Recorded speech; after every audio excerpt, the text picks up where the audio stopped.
Friends welcome to my channel primary tips.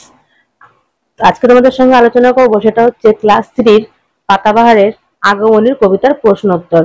শুরু করার আগে তোমাদেরকে বলবো আমার যে পুরনো চ্যানেলটি আছে রেমিডিয়াল ক্লাস, সেখানে টেকনিক্যাল ফল্টের জন্য ভিডিও দিতে পারছি না। তোমরা ওই চ্যানেলে এরপর থেকে আর আমার কোনো ভিডিও পাবে না। এখন থেকে যারা আমার ভিডিও দেখতে চাও তাদের অবশ্যই রিকোয়েস্ট করব নতুন চ্যানেল প্রাইমারি টিপস থেকে সাবস্ক্রাইব করে রাখো। যখন আমি নতুন ভিডিও দেবো তখনই তোমাদের কাছে ভিডিওগুলো পৌঁছে যাবে। চলো তাহলে শুরু করা যাক। দেখো প্রথমে কি বলেছে, আগমনী যে তোমরা কবিতাটা সেটা ভালো করে পড়ে নেবে। আগমনী প্রেমেন্দ্র মিত্রের লেখা, ঠিক আছে? তোমরা ভালো করে পড়ে তারপরে প্রশ্নোত্তরগুলো করবে। দেখো প্রথম প্রশ্ন কি বলেছে, একটি বাক্যে উত্তর দাও। শরৎ ঋতুর আগে কোন ঋতু আসে? শরৎ ঋতুর আগে আসে বর্ষা। শরৎকালে বাঙালিদের কি কি উৎসব হয়? শরৎকালে বাঙালিদের উৎসব হয় সেগুলো হচ্ছে দুর্গাপূজা এবং ঈদ। দুই তিনটি বাক্যে উত্তর দাও। বলেছে শরৎকালের প্রকৃতি রূপ কেমন থাকে। দেখো শরৎকালের প্রকৃতি রূপ কেমন থাকে, দু তিনটে বাক্যে উত্তরগুলো লিখেছি। শরৎকালে নীল আকাশে পেঁজা তুলোর মতো মেঘ ভেসে ভেসে বেড়ায়। দিকে দিকে সাদা কাশফুল ও শিউলি ফুল ফোটে। সোনা ঝলমলে রোদ চারিদিকে ঝিকিমিকি করে। আকাশে বাতাসে যেন আগমনীর বার্তা ফুটে ওঠে। দ্বিতীয় নম্বর প্রশ্ন কি বলেছে, 2 নম্বরের, শরৎকালে মেঘ দেখতে কেমন হয়? শরৎকালে মেঘ দেখতে হয় হচ্ছে পেঁজা তুলোর মতো এবং আকাশের চারিদিকে এদিক ওদিকে ঘুরে বেড়ায়। 3 নম্বর প্রশ্ন কি আছে, শরৎকাল প্রসঙ্গে মনে পড়ে এমন দুটো সাদা জিনিসের নাম করো। তাহলে আকাশে কি দেখি, সাদা মেঘ দেখতে পাই এবং মাঠে কি হয়, সাদা ফুল হয়। তারপর বলেছে দেখো এগুলো ছন্দের মিলাতে, সেগুলো তোমাদেরকে মেলাতে হবে। তাহলে রোদ্দুর কি হবে, সমুদ্র।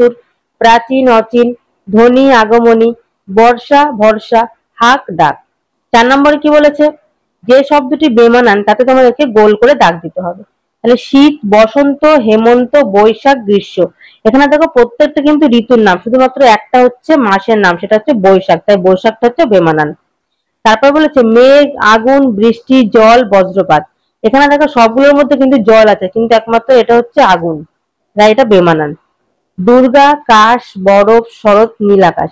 দেখো সবগুলো কিন্তু শরৎকালের কথাই বলা হয়েছে। দুর্গা পুজো হয়, কাশফুল ফোটে, নীল আকাশ থাকে, কিন্তু বরফটা হচ্ছে আলাদা, তাই এটা বেমানান। তারপর বলেছে পাশের শব্দ ঝুড়ি থেকে ঠিক শব্দ বেছে নিয়ে শূন্যস্থান পূরণ করো। কি বলেছে, শরৎ আমাদের সকলেরই খুব প্রিয় ঋতু। ভাদ্র এবং কি হবে, ভাদ্র এবং আশ্বিন এই 2 মাস হচ্ছে শরৎকাল। এই সময় আকাশ থেকে বর্ষার ড্যাশ সরে যায়, বর্ষার কালো মেঘ সরে যায় এবং ড্যাশ আকাশে ছড়িয়ে পড়ে, নীল আকাশে ছড়িয়ে পড়ে। থাকে সাদা রঙের পেঁজা তুলোর মতো হয়, তাহলে তুলোর মতো মেঘ, তাহলে কি হবে, ড্যাশের জায়গায় সাদা রঙের পেঁজা তুলোর মতো মেঘ। মাঠ ভরে থাকে কি, কাশফুল, বাতাসে ভাসে কি, ঢাকের শব্দ। বাঙালির প্রাণের উৎসব পুজো এবং ঈদ এই শরৎকালেই হয়। তারপর এখানে আছে পুজো, ঈদ। জাতি ধর্ম নির্বিশেষে সবাই মেতে ওঠে উৎসবের ড্যাশ, তাহলে উৎসবের আনন্দ। নিচের সূত্রগুলি, 6 নম্বর কি বলেছে, নিচের সূত্রগুলি ব্যবহার করে শরৎকাল সম্পর্কে কয়েকটি বাক্য লেখো। তাহলে একটু আগে তোমাদেরকে যে শরৎকালের প্রকৃতিটা পড়ালাম, সেখানে আর কি তোমরা অ্যাডিশন করবে। দেখো কাশফুল লেখা রয়েছে, উৎসবও লেখা আছে, দুর্গাপুজো হয় এবং ঈদ হয়, সেটা আমরা জানি।